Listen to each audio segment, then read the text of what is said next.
Actually does a lot of the film work here, the video work for their football team. Thank you, young man. A lot of people never get the credit on the field that they should when it comes to high school football, so always take time to thank those behind the scenes, and especially the great teachers in these wonderful school systems, the administration, and yes, love those marching bands. Listen, you end up at Riverside, and it was bleak. Chuck Knoll had a tough first year. But you had a really tough first couple of years. But then you got him going. You eventually get him to the WPL championship. You didn't win the first time, you go back, you win it again. And then obviously Elwood City for that very short stint in which you end up going to Three Rivers to play in the WPIL championship game. But Riverside, why Riverside? What was the challenge? And was there ever a time you thought, what in the world am I doing here? Oh, that happened, yes.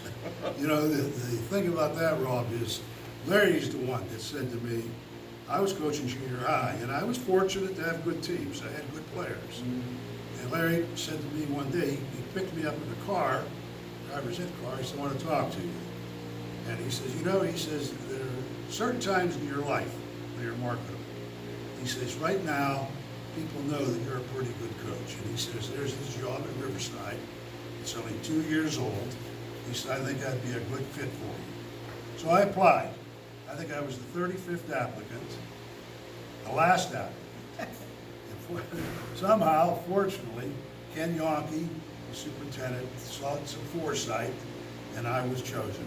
And we did. We lost the first 14 or 15 in a row, and came back to have a winning season in the third year. And then after the fifth year, it was almost all 8s, 9s, 10s, 11s, and, in the WPIL championship.